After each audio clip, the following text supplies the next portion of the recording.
How to block and unblock someone on TikTok. Hello everyone, welcome to this channel. I'm Emily and I'm here to help you out today. So without any delay, let's get started. So first of all, launch the TikTok application on your device and make sure that you have stable Wi-Fi connection on your device as well as you have the latest version of the application.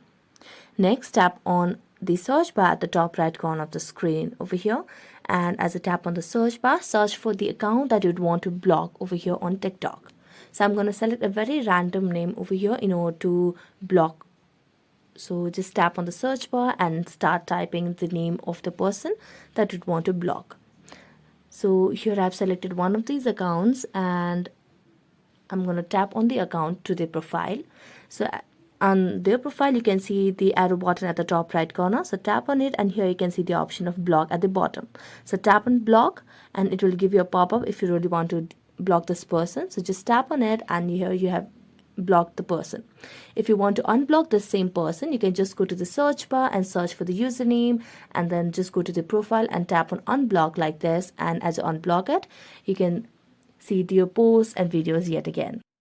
So that's it. Thank you so much for watching this video. If you enjoyed watching it, don't forget to like, subscribe and hit the bell notification for more updates.